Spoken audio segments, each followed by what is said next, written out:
preocupación, la justa indignación por lo que ocurre en nuestro país y también la certeza, la confianza, la esperanza de que trabajando juntos, de que remando unidos en la misma dirección, seremos capaces de construir la Venezuela de trabajo y de respeto, la Venezuela con alimentos y con medicinas, la Venezuela con democracia y con libertad, que todos necesitamos y que ciertamente todos merecemos. La Fuerza de la Unión es la presentación de frigoríficos N&S, El Placer de la Carne, ubicado en la planta baja del Mercado Municipal de Chacao. Es también una presentación de Supermercado Madrid, ubicado en la calle Paz de Chacao, diagonal a la Plaza Bolívar de ese municipio. Bueno, queridos amigos, hoy vamos a intentar un contacto con una región bastante alejada del centro del país, pero sigue siendo Venezuela, sigue siendo nuestro país, sigue siendo nuestra nación, y están pasando cosas allí que están bastante alejadas pues, de lo que se supone debería ocurrir en territorio venezolano, en territorio de soberanía venezolana. Me refiero al estado Amazonas. Por cierto, hoy hay una delegación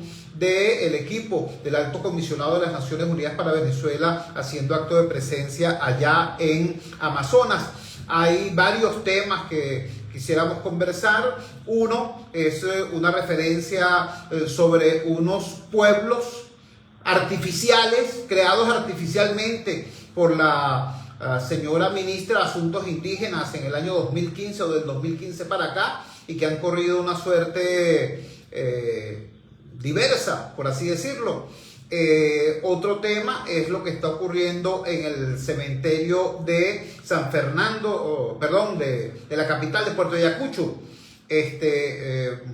Al parecer hay una situación allí infame de violaciones masivas de las tumbas que están en ese camposanto. Y finalmente lo que está ocurriendo en el Cerro Yamacana. Ahí se han producido varias desapariciones, varios secuestros y varios asesinatos de nacionales venezolanos a manos de presuntos elementos integrantes de grupos irregulares extranjeros. Tenemos la posibilidad de comunicarnos con Liborio Guarulla. Liborio Guarulla es jefe indígena, es además dirigente político y ex gobernador de ese estado. Estamos intentando hacer este contacto. Liborio, ¿nos escuchas? ¿Aló? Sí, positivo. Liborio, por favor comparte.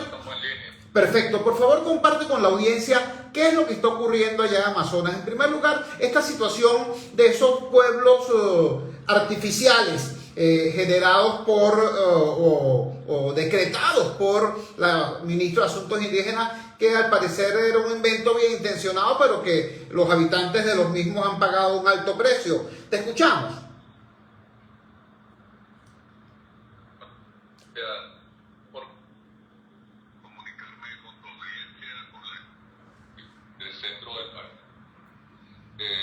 Lo primero, eso que tú hacías referencia, es una comunidad indígena Mibi que está en el sector de la Mascanilla, al sur del Istmo Apure. Esta es una comunidad que construyó el pueblo indígena. Y el año pasado, pues, los indígenas destruyeron este pueblo. Las 25 casas, la escuela, los galones, por eso, porque de la guerrilla a 6 de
También tenemos el caso de la mina Yapacán, que como tú decías, allí la guerrilla de la FARC y del ELN, más de 10 años controlando esta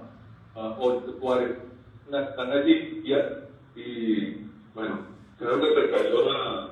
No, te estamos escuchando perfectamente. ¿Aló? Te estamos escuchando perfectamente. Sí, gracias. Entonces, en la mina de Yapacana, allí está guerrilla, la FARC como el ELN tuvieron más de 10 años y allí construyeron un cementerio particular, un cementerio donde ejecutaron a varios indígenas.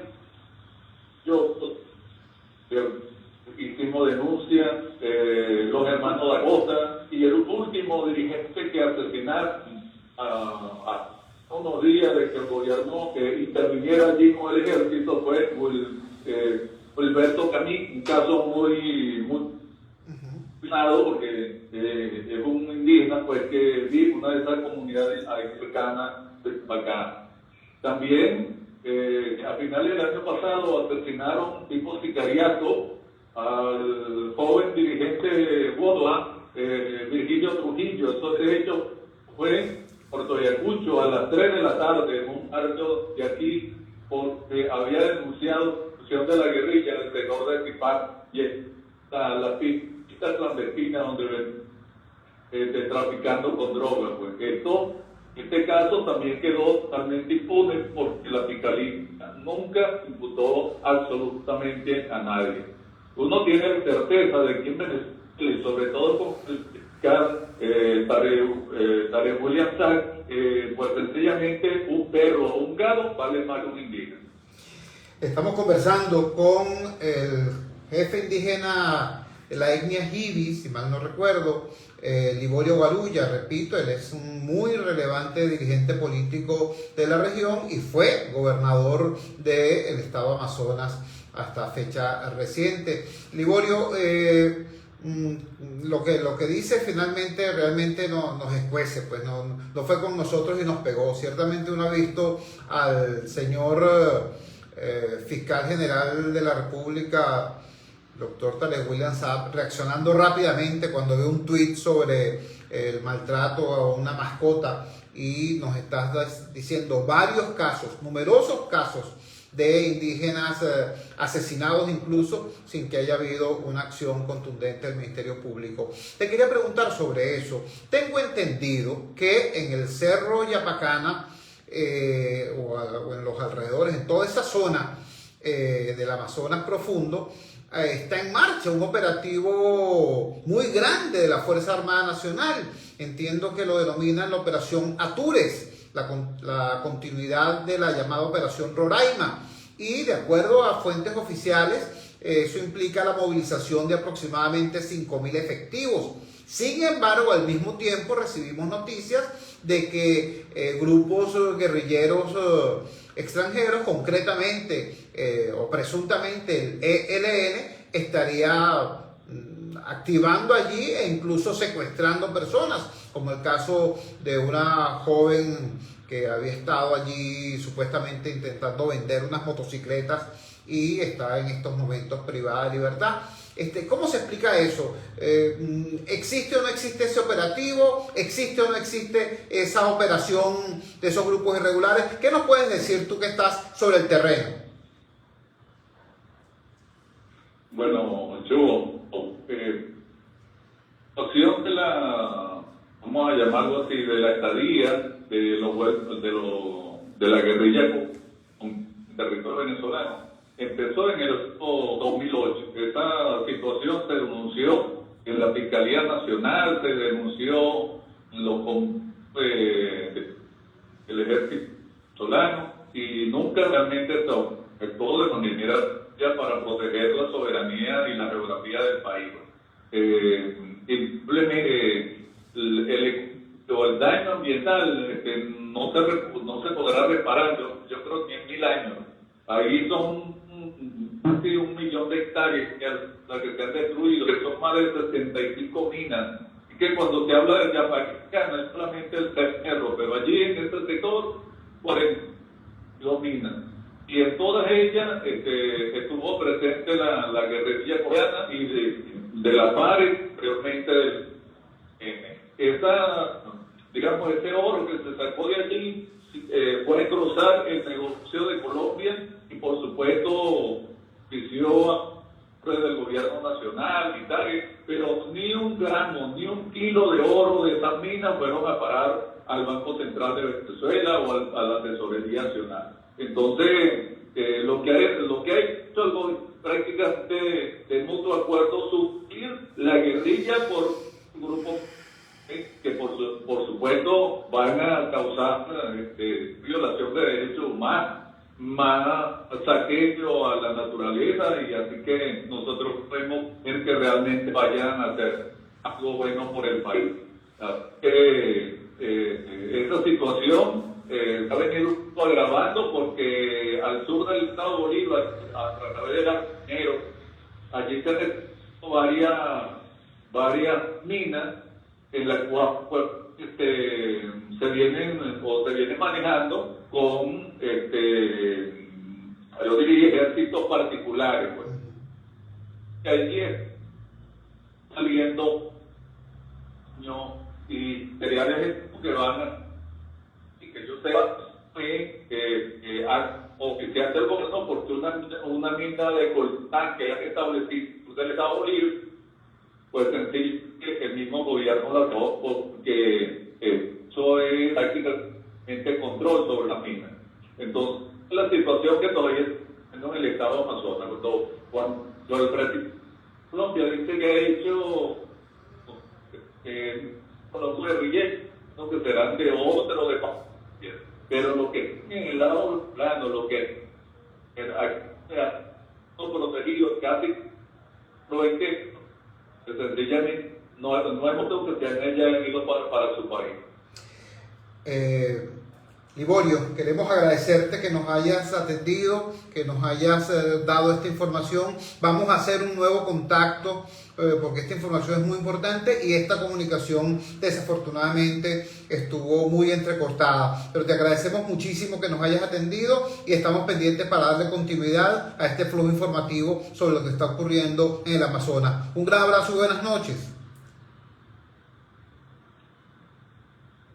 Bueno, lamentablemente fue bien complicada la nitidez de este contacto. Estábamos conversando con Liborio Guarulla. Liborio Guarulla es el líder indígena de la etnia Jivi, es un importante dirigente político de la región y es ex gobernador del estado de Amazonas. Nos estaba diciendo en primer lugar que sí, en efecto, hay una presencia importante de grupos irregulares en la zona minera del Amazonas, en toda esta zona devastada por el arco minero del Orinoco. Dice que es casi un millón de hectáreas las afectadas. Dice que el daño ecológico será reparable en 1000 años, dice él, pero porque es una devastación muy importante. Nos dice además que todo el oro que allí se ha sacado, estoy repitiendo simplemente palabras, repito, del ex gobernador Liborio Guarulla, todo ese oro que allí se ha sacado ha salido o para bolsillos de venezolanos de distinta ubicación, vinculados por supuesto a el tema, a la gente con poder en la región y en el país. También ha ido a parar a Colombia, pero que él decía ni un gramo, ni un kilogramo de ese oro ha ido a dar al Banco Central de Venezuela. Además nos refirió la situación de una mina de coltán en la zona, pero allí sí de verdad no me atrevo a decirles más nada porque no se le entendía con claridad. Cuando son las 8:16, vamos a la siguiente pausa comercial y ya regresamos con muchísimo más de la fuerza. La fuerza es la unión.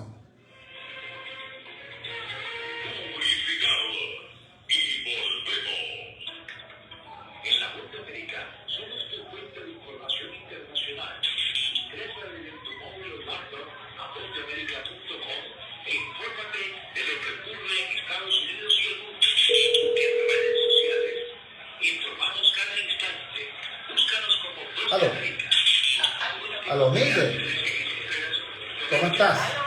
Aló, Mildred, ¿cómo estás? ¿Me escuchas? Buenas noches, Mildred, ¿cómo estás? ¿Me escuchas?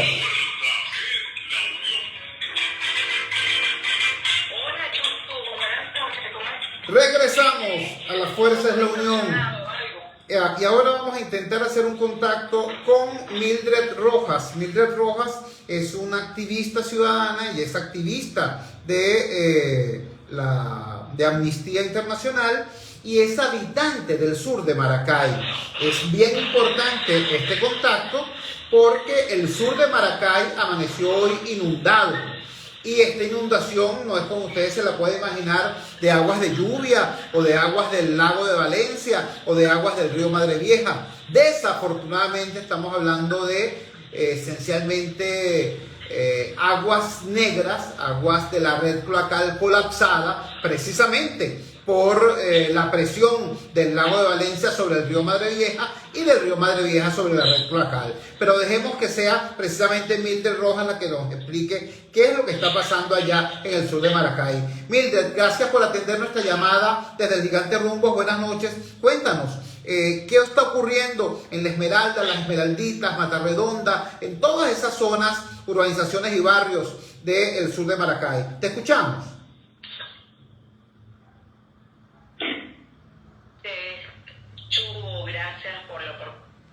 Y por siempre apoyarnos, estar pendientes, igualmente a la audiencia. Bueno, lo que teníamos desde el año pasado, desde la tragedia del Castaño, que el río quedó con demasiado sedimento. El 12 de marzo dimos un recorrido, tiene basura y aparte de eso, monte. ¿Qué pasa? Que ya empiezan las lluvias. Y a pesar de no llover acá en la zona, pero como está lloviendo fuerte en otras partes del estado y todas estas descargas vienen hacia el sur de Maracay, bueno, nos hemos anegado, ¿ok? Hay unas comunidades que están inundadas, otras están anegadas, las aguas residuales, los sistemas de redes de cloaca colapsados y por ende las aguas residuales bajando por nuestras calles, saliéndose por los inodoros de patios, de cocina, de baños, devolviéndose las posetas.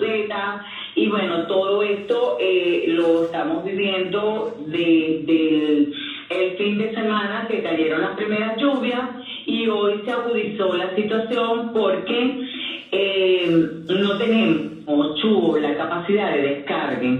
Sentimos que se están haciendo unos trabajos acá en la zona y que estos trabajos no van a ser efectivos porque los niveles del lago están muy altos. El lago está creciendo y es una realidad que tenemos y no entendemos, no nos explicamos y aparte de eso tampoco nos toman en cuenta para decirnos los proyectos que se están ejecutando en este momento.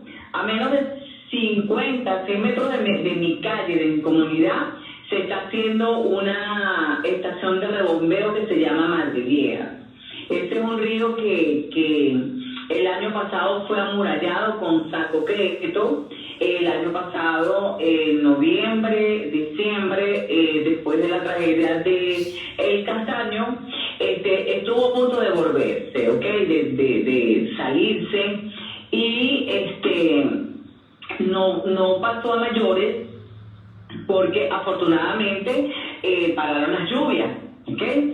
Sin embargo, quedaron los sedimentos en el río, los niveles de colapso continúan en las comunidades, vino el periodo de un poquito de sequía, pero ya ahorita apenas con las lluvias que han caído, ya vemos que los trabajos que están haciendo lo que hicieron fue empeorar la situación desde la semana pasada para acá. Vuelven a tomarnos en cuenta porque desde marzo para acá, previo a que ya sabemos que vienen las lluvias, tuvimos que hacer llamados de atención a las autoridades a través de medios.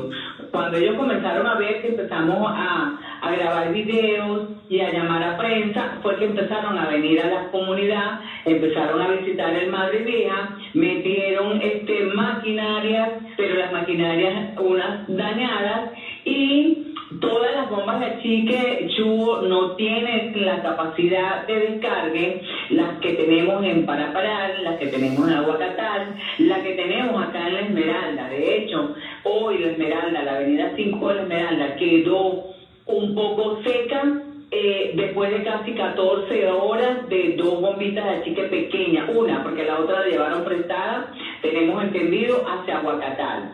Entonces después de 14 horas fue que lograron achicar la avenida 5 de la Esmeralda, pero tenemos la comunidad, lo que queda de la Esmeraldita, 8 familias, desde la madrugada estuvo sacando aguas residuales dentro de las viviendas, y a su vez estas aguas se pasan de patio a patio con los vecinos de la manzana que de nosotros. O sea, en términos generales la situación está crítica, y lo que más nos preocupa es que viven saliendo proyectos, y proyectos van, proyectos vienen, y la situación de nosotros cada año se agudiza más.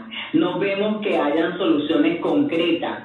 Quisiéramos saber la magnitud de los proyectos, pero que también estamos muy conscientes que si no controlan los niveles del lago de Valencia, los niveles de crecimiento, y le bajan la cota, aquí lo que va a pasar, Chubo, es que todo lo que se está haciendo, el mismo lago se lo va a tragar.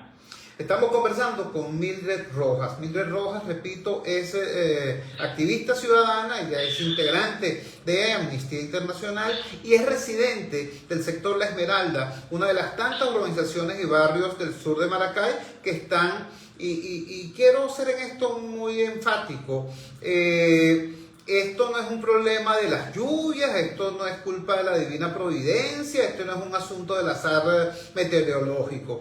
Aquí la razón eficiente de todo esto que está ocurriendo es un conjunto de pésimas decisiones en materia de políticas públicas que llevaron a elevar la cota del lago de Valencia de manera desmesurada, y eso a su vez ha impactado en toda esta cuenca del río Madre Vieja y el impacto que eso tiene sobre la red cloacal del sur de Maracay. Mildred, te quería preguntar algo, como tú sabes, tenemos nosotros más de década y media en contacto con este drama que están enfrentando ustedes, pero hay que decir algo, hay datos nuevos, es decir, recién acaba de ocurrir la horrenda tragedia de las Tejerías, recién acaba de ocurrir la terrible tragedia del Castaño. ¿Qué está esperando el gobierno de Aragua? ¿Qué está esperando el gobierno nacional para tomar medidas antes de que en el sur de Maracay se reproduzca una circunstancia trágica de dimensiones similares? ¿Qué les han dicho ustedes las autoridades? Bueno, Chubo, que nos hacemos nosotros, y todos los días damos gracias a Dios porque esa estructura que fue creada para soportar cierta cantidad de metros cúbicos de agua, hoy en día es demasiado el peso que tiene recaudado.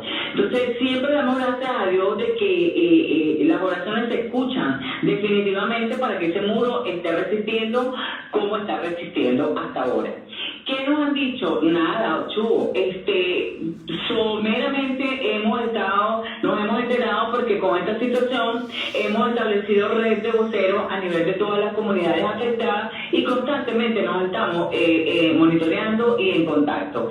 En Aguacatal, igualito, en el 2017 se amuralló, como nos están amurallando nosotros acá en La Esmeralda, y la misma bomba de chique que sabemos que cuando está dañada no tiene gasoil, la comunidad se anega 3, 4, 5 calles con aguas residuales, lagos y lluvia. ¿Qué están haciendo allí? Uno que otro apartamento, Chubo. 3 apartamentos habíamos ofrecido hace 1 o 2 años, y ahorita, después de tanta presión por redes y periodistas, es que ellos están recibiendo poco a poco uno que otro apartamento. Y digo uno que otro apartamento porque hay una población bastante alta de afectados, y ellos se han negado a que los lleven a refugio, y tienen toda la razón, porque es que desde 2012 la zona afectada por la crecida del lago de Valencia lo convirtieron en un refugio cielo abierto. Eso fue algo que ellos mismos crearon y nos designaron así. Entonces es absurdo que ahorita con la situación tú no vengas a decir que nos vas a sacar de acá para un refugio cielo abierto, y se han negado. En La Esmeraldita, la calle Canal de Río Blanco, que está detrás de La Esmeraldita, sacaron una vivienda y por supuesto la sacaron porque ahí es donde están haciendo hoy en día la estación de rebombeo Madre Vieja. Quedan 8 familias que hoy me aterroricé. Yo no había pasado para esa parte de los muros de tierra, ¿ok? Que eso no tiene ningún tipo de consistencia, y al frente las viviendas, o sea, cae una lluvia fuerte aquí, chubo, y esa agua va a lavarse y se va a meter dentro de esa vivienda. Dios nos proteja, igualmente se va a venir para nuestra comunidad.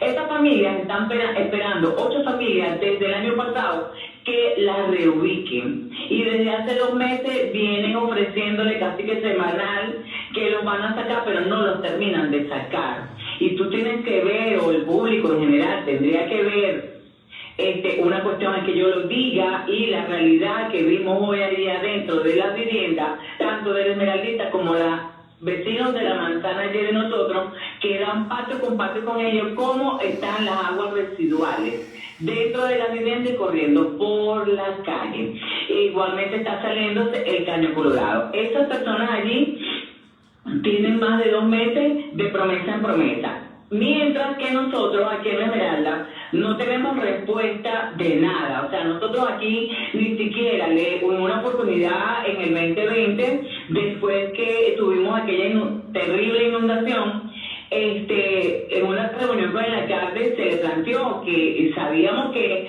los proyectos y los paliativos, porque son paliativos, aunque a ellos no les gusta que el término uno lo utilice, pero son paliativos porque no son la solución real del problema. Entonces, que sabíamos que esos paliativos eran necesarios hacerlo, porque estábamos nosotros aquí, y que de alguna manera u otra ellos tenían que dignificar nuestra calidad de vida mientras nosotros existamos, mientras nosotros estemos aquí y ellos no nos den una respuesta concreta.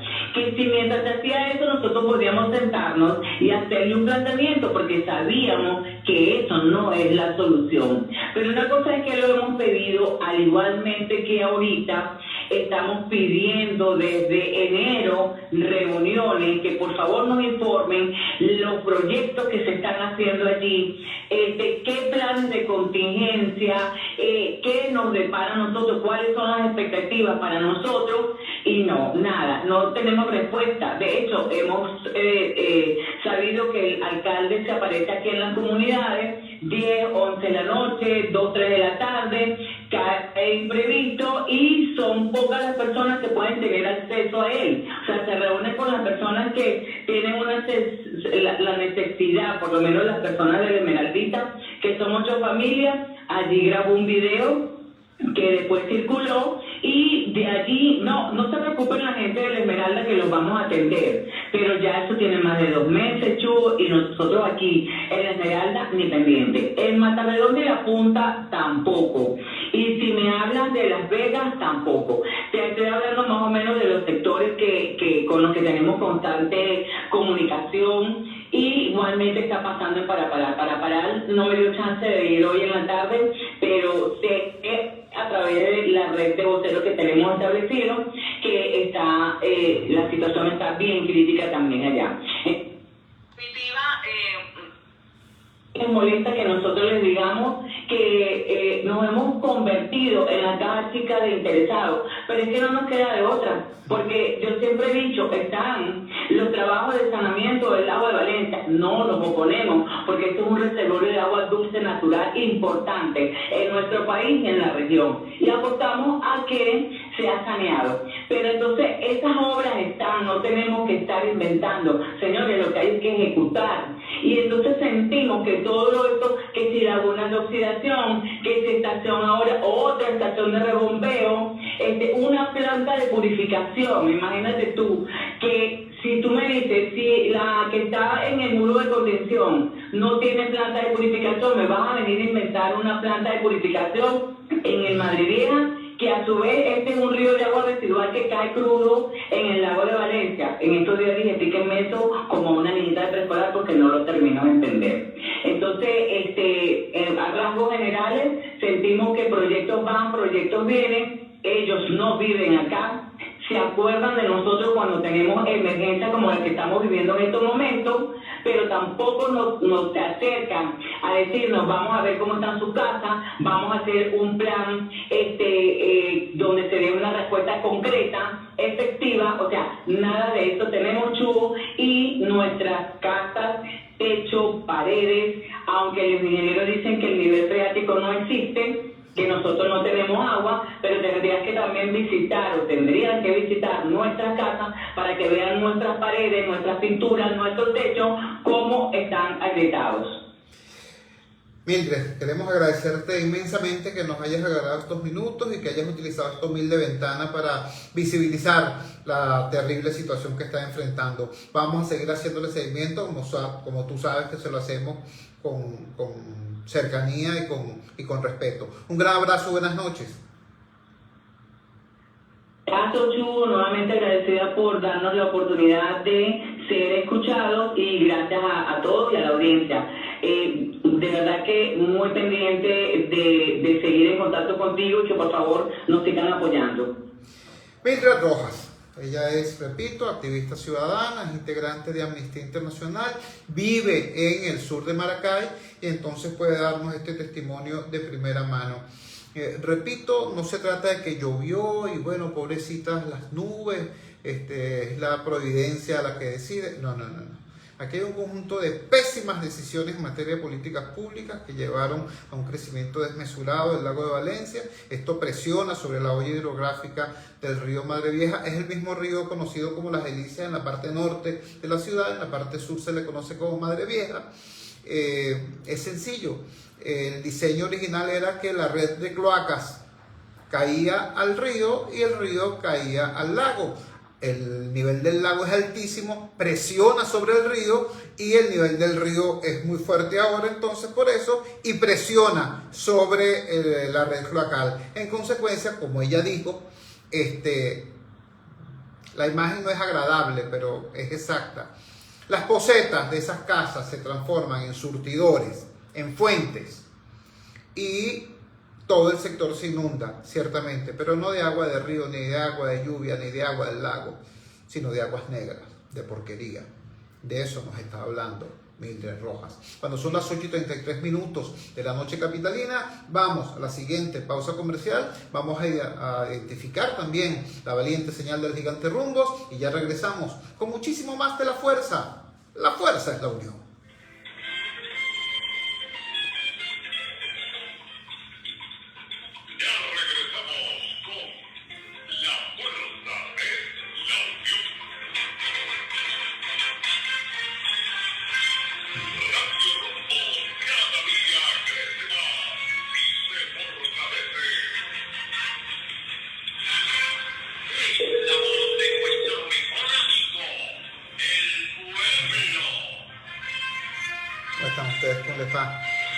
Bien.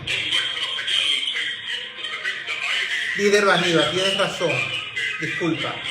Gracias por acotarme. Y con la tecnología que a diario se actualiza, tenemos alcance global. Tienes toda la razón. Blanco Dan nos corrige a través de la red social Instagram y nos dice que Liborio Guarulla es líder Baníbal, de la etnia Baníbal, no de la etnia Ibi. Tiene toda la razón, disculpa.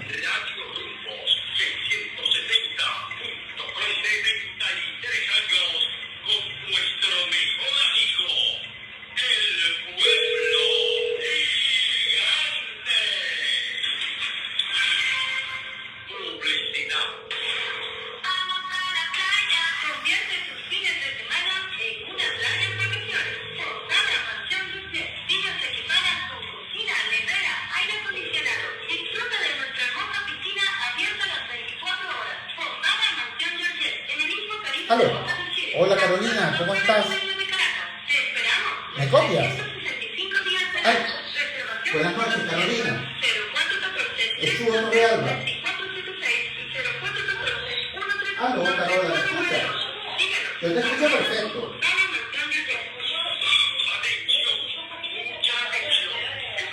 Así, bueno, es que la radio está en cuñas ahorita. Pero en un minuto estamos al aire. ¿Me esperas en línea? Vale. El 20% descuento en todo. Llámate ya. Ok, perfecto, gracias. Espérame en línea entonces, no te retires. La locura que tiene para ti Óptica Martínez y Bolívar. Aprovecha que es un tiempo limitado y ahora tenemos consulta de oftalmología con previa cita y a precios solidarios. Corre la voz. Caracas, visita la farmacia más grande de Latinoamérica, de lunes a domingo, de 8 de la mañana a 8 de la noche, en la avenida principal de La Yaguara, o también en la prolongación de la avenida Rómulo Gallegos, La Udina, junto a Mayo. Podrás encontrar medicinas, productos de cuidado personal, equipos de insumos médicos, área de belleza y deporte a precios jamás vistos.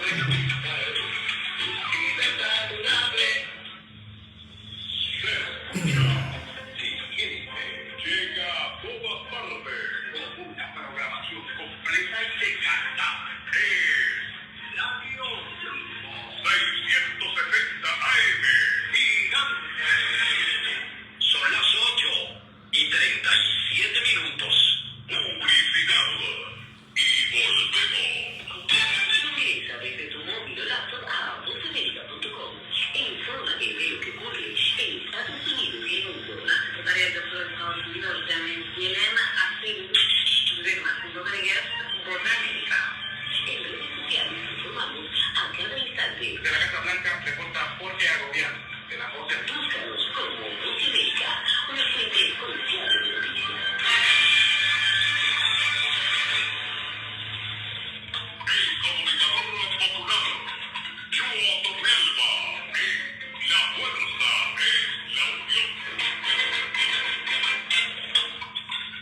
Regresamos a La Fuerza es la Unión y ahora nos vamos a tocar un tema que para algunos es de política internacional, pero para los habitantes de los sectores populares de las ciudades venezolanas es en realidad un tema interno, es un tema doméstico, es incluso un tema familiar, porque todo lo que le está pasando a los migrantes de la diáspora pobre venezolana, todo eso que está ocurriendo en la frontera sur de Estados Unidos, eso que está ocurriendo en la frontera entre Chile y Perú, por ejemplo, bueno, son nuestros hermanos, son nuestros parientes cercanos, son nuestros amigos, y están viviendo una situación ciertamente compleja, ciertamente dura. Ya se cumplió semana y días de la aplicación de la nueva política migratoria de la administración Biden, el llamado Título 8.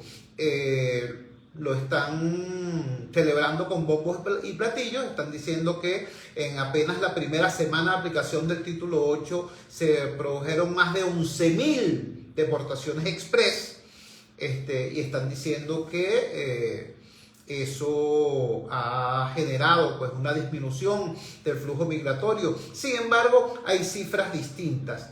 Hay opiniones diferentes. Tenemos en línea a Carolina Jiménez Sandoval. Carolina Jiménez Sandoval es la presidente de WOLA, la Oficina para América Latina en Washington, una organización no gubernamental.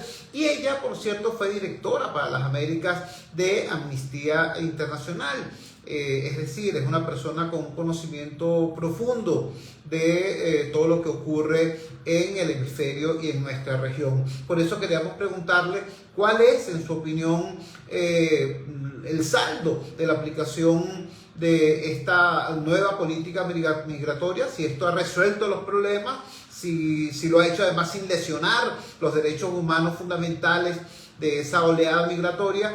¿Qué está ocurriendo en la frontera sur? Ya no visto desde nosotros acá en el sur del continente, sino desde allá, desde Washington. ¿Cómo se aprecia lo que está ocurriendo? Carolina, muchísimas gracias por atender nuestra llamada. Te escuchamos.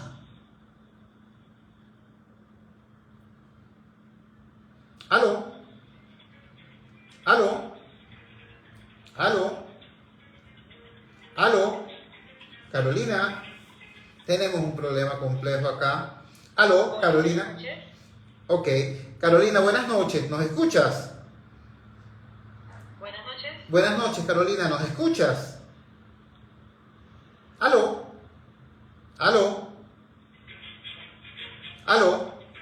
Bueno, tenemos un problema complejo ciertamente con la comunicación con Carolina Jiménez Sandoval. ¿Aló? ¿Aló? No, desafortunadamente no tenemos en línea a Carolina Jiménez Sandoval. Vamos a, en todo caso, compartir con ustedes un reporte que nos hace una importante organización no gubernamental venezolana sobre este tema. Me refiero a ProJuris.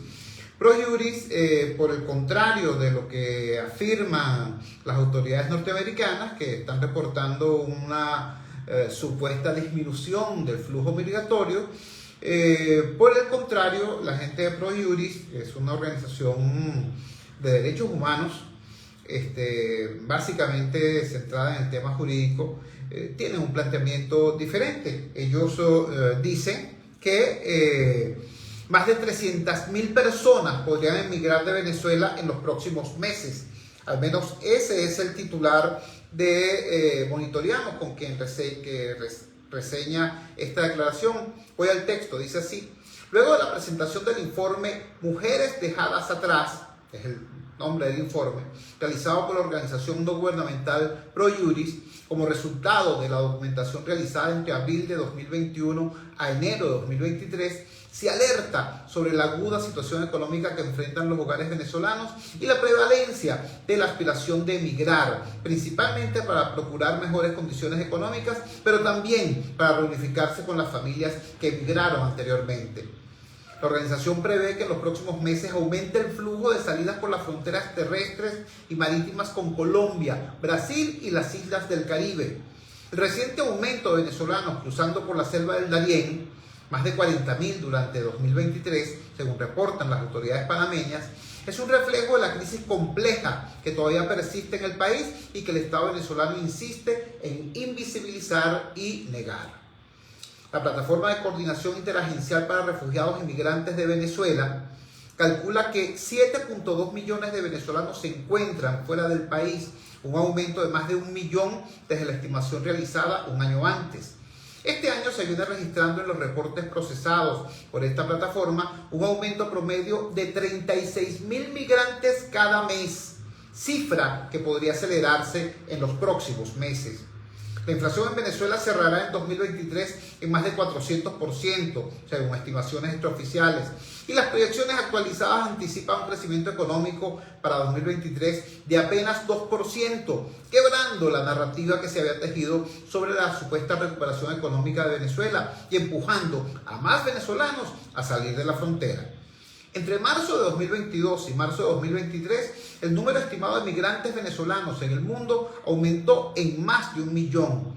Y los flujos en lo que va del presente año confirman que las causas que han motivado la migración continúan vigentes. En vista de esta angustiante realidad, se vuelve prioritario que la comunidad internacional redoble esfuerzos para procurar apoyo a los venezolanos y a los países de acogida para garantizar protección a los migrantes, promover proyectos de integración y desarrollo y evitar que sean víctimas de violencia, trata y tráfico de personas, xenofobia y estigmatización. Repito, es el criterio y el informe de la organización no gubernamental ProJuris. Debo decir que esta estimación que hace la gente de ProJuris es absolutamente consistente con los datos manejados por la persona que íbamos a entrevistar y que lamentablemente no pudimos ajustar bien la llamada para que fuera inteligible. Los datos de Carolina Jiménez Sandoval, los referí el pasado viernes, nos habla de un poco más de 25.000 venezolanos atravesando el tapón del Darién mensualmente. Recuerden ustedes que ProJuris, el informe ProJuris, nos habla de que salen de Venezuela al mes unos 36.000 venezolanos. Aún en estas condiciones es posible que unos 10.000, recuerden, aquí no estamos hablando en ningún caso de números exactos, porque lamentablemente hay renuencia a hacer seguimiento oficial de esto. Sin embargo, repito, es más o menos consistente, porque si pensamos que de esos 36.000 que dice ProJuris, 10.000 puedan ir hacia otros destinos en el Caribe, hacia la zona Colombia, Ecuador o hacia el Cono Sur, es perfectamente posible que unos 25.000 en efecto se dirijan hacia el norte, y que esos venezolanos que se dirigen hacia el norte integren esas estadísticas citadas por Carolina Jiménez Sandoval, de casi 25.000 venezolanos al mes por el tapón del Darién. Decía Carolina Jiménez que si eso es correcto, y si ese flujo se mantiene hasta 2 meses más, es decir, lo que es mayo y junio, la cantidad de venezolanos que han atravesado el tapón del Darién desde enero del 2022 hasta junio del 2023 estaría por el orden de 250.000 de personas. Repito, 250.000 de venezolanos habrían cruzado en apenas año y medio el tapón del Darién a pie. Imagínense ustedes lo que eso significa. Cuando son las 8:48 de la noche capitalina, vamos a la siguiente pausa comercial y ya regresamos con muchísimo más de La Fuerza. La fuerza es la unión.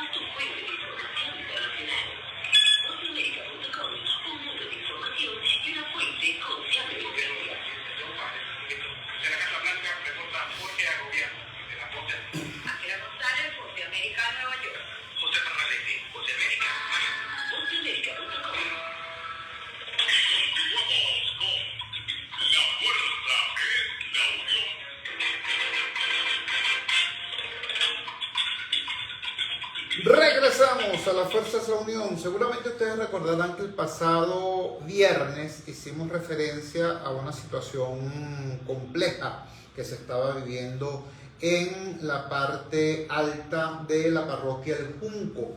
La parroquia del Junco es esa zona montañosa del estado Vargas. Realmente el estado Vargas debiera ser un paraíso tropical total. Tiene absolutamente todo, desde los pintorescos pueblos de la costa varguense, entre los Caracas e Higuerote, o sea, todo lo que es Chuspa, Osma, Tobasana, La Sabana, etc.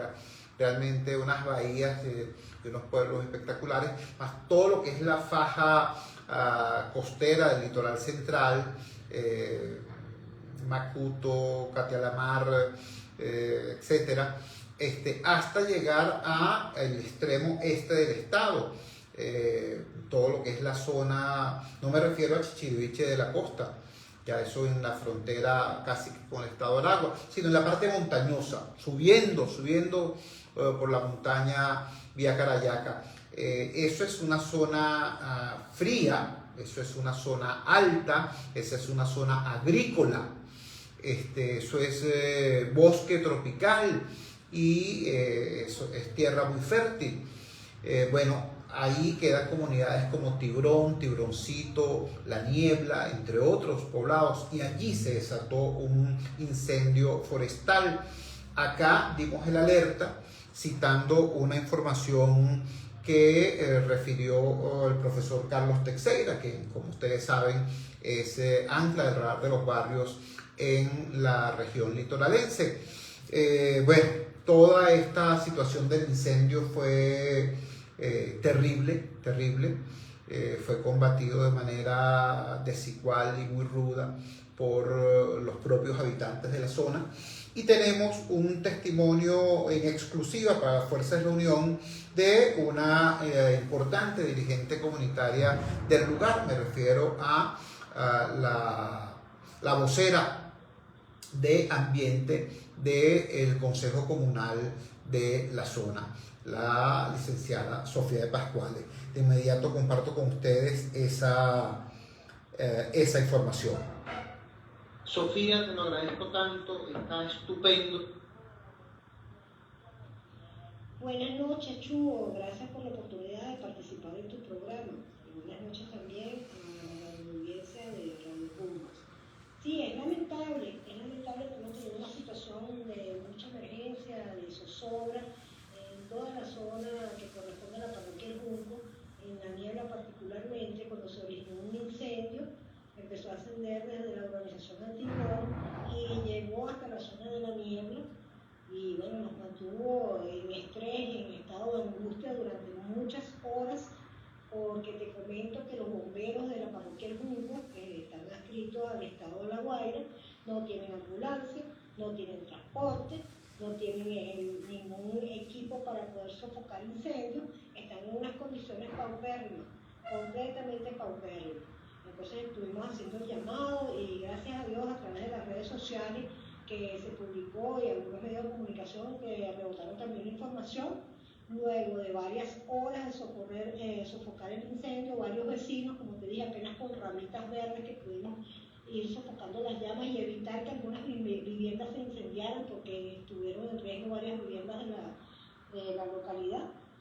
Llegaron unos bomberos forestales desde Altamira, no porque lo mandaron las autoridades, porque esperábamos que las autoridades de Vargas, de La Guaira, se hicieran presentes. Solamente vino una patrulla de Polivargas que estuvo monitoreando con nosotros el incendio, pero no vino ningún camión de bomberos de La Guaira ni ningún otro ente de defensa civil a ayudarnos. Aparecieron unos bomberos forestales que vieron información por las redes sociales, ubicados en Altamira, que son los que socorren los incendios en el Ávila. 7 bomberos del Ávila y 2 bomberos metropolitanos aquí del parque metropolitano que tenemos en el equipo. Pudieron llegar y bueno, apenas con unos bastidores, porque tampoco traían camiones, vinieron con transportados en una ambulancia, pudieron ayudarnos a sofocar el incendio que terminamos en altas horas de la madrugada de ser.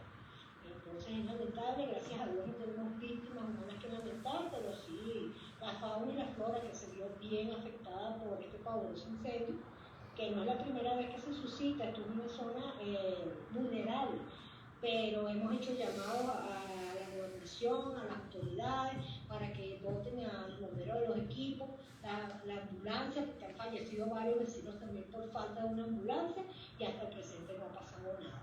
Es lamentable, vemos que el gobernador le regaló un carro 0 kilómetros a Miss La Guaira, a una Miss, y nosotros decimos, bueno, ¿y la ambulancia qué pasa? Observamos también con mucha preocupación, construyendo ruedas de la fortuna y casinos en la cinta costera de Macuto, y ahora ya anunciaron que van a hacer construcciones en la cinta costera de Catealamar.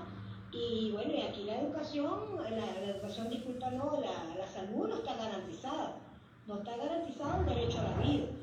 Aquí en la parroquia El Junco contamos con un hospitalito tipo 3, no un hospital, es un ambulatorio tipo 3 y un CDI. No hay como atender una emergencia cardiovascular, no hay quirófano, aquí lo más cerca es el Pérez Carreño, que está a más de 1 hora de distancia.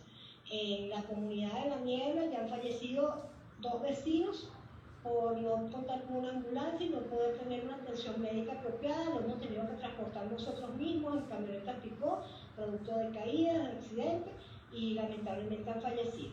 Y aunque seguimos haciendo un llamado a las autoridades, bueno, no pasa nada, no sabemos por qué, cuál es el desprecio que tienen por esta zona, por qué no nos ayudan, si existen los recursos, por qué no dotan a los bomberos, por qué no compran una ambulancia. Entonces, bueno, hacemos un llamado nuevamente al gobernador del estado de La Guaira, José Alejandro Terán, a las autoridades, al alcalde Suárez, y les repetimos, por favor, dejen de malgastar el dinero en fiestas, en ruedas de la fortuna, en ferias gastronómicas que vimos hace poco de la alcaldía. Oye, por favor, compadéntase de esta población, que vivimos en una zona rural, distante, no hay vehículo, hay falla de borde, no funcionan los servicios, y entonces encima tenemos que padecer la inclemencia de unos incendios y que podamos tener una atención adecuada para una emergencia. Muchas gracias, Chugo, por la oportunidad. Les habló Sofía de Pascuales, vocera de Ambiente del Consejo Comunal de Ambiente. Bueno, ya escucharon, era Sofía de Pascuale del Consejo Comunal de La Niebla. Allí, bueno, creo que no hay nada que agregar a lo dicho por esta venezolana. Es indignante, ella lo resume todo cuando cuenta que no tienen ambulancia, pero que el gobernador del estado le regaló a Miss La Guaira un carro 0 kilómetros. Por supuesto, no tengo nada en contra de ese acto de generosidad o galantería. El asunto es que al parecer hay otros requerimientos mucho más urgentes y otras necesidades mucho más perentorias, ¿no? La manera como describe la vocera del Consejo Comunal, la vocera de Ambiente del Consejo Comunal, como tuvieron que enfrentar el incendio literalmente con las uñas. Se aparecen 7 bomberos, sí, 7 bomberos que fueron por su cuenta, 7 bomberos de Altamira, que se enteraron por las redes sociales y no llegaron apenas con unos batidores allá porque otros equipos no tenían. Esa es la historia. Así está esta situación. Esa es la Venezuela potencia. Esa es la Venezuela potencia. Esa es la Venezuela donde unos tipos se robaron aproximadamente 24.000 millones de dólares. Real para robarse hay, o para que se lo roben esas personas que tienen acceso a información privilegiada y acceso físico a la divisa, en ese caso además acceso físico al petróleo, porque estamos hablando del famoso caso de los embarques de petróleo no cobrados, al menos por la República. Si los cobró otra gente, no se sabrá quiénes son. En todo caso, esa es la situación. Estoy viendo en las comunicaciones que ustedes envían vía redes sociales inquietud sobre los temas políticos. Mañana vamos a hablar de política, mañana vamos a hablar de lo que está ocurriendo dentro del oficialismo. Por cierto, hay una situación compleja allí, bastante compleja, un desencuentro amargo, ya no entre el grupo del Alzheimer y los grupos del gobierno, ya no se trata de un problema solamente entre los grupos que se disputan o que conviven en la cúpula. Se trata del tremendo desencuentro entre la base chavista y lo que es todas las cúpulas de los distintos grupos que están allí cazando poder y cazando renta. Hay una situación complicada. Y también vamos a hablar de lo que está ocurriendo en la oposición. Las primarias, como bien dice Eugenio Martínez, se suponía que eran un mecanismo para unificar la oposición en torno a no solamente a una candidatura, sino también en torno a un proyecto, un programa, una idea. Bueno, resulta que las primarias están terminando por ser una especie de saco de gatos donde todo el mundo se araña, todo el mundo se insulta, todo el mundo se descalifica y bien lejos está la idea de que de allí salga un resultado unificado y unificador, que es lo importante.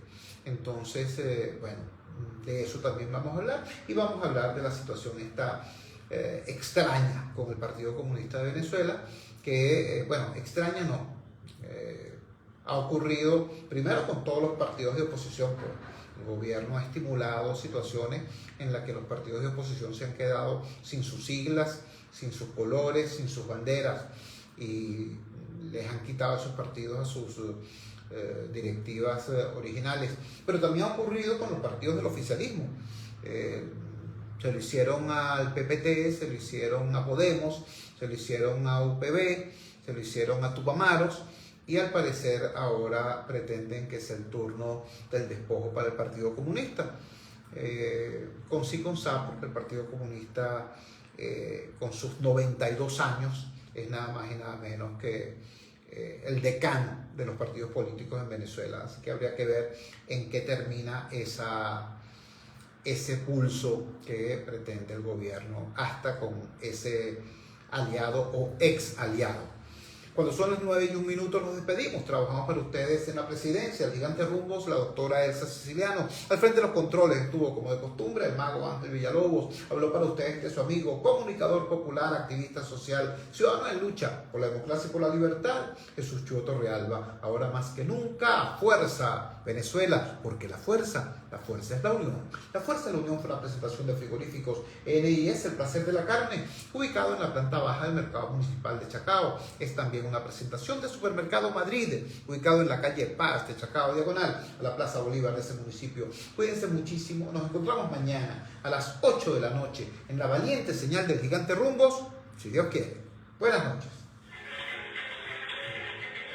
Chuo Torrealba. Ok, Chuo. Vale, hermano, suerte. Dale.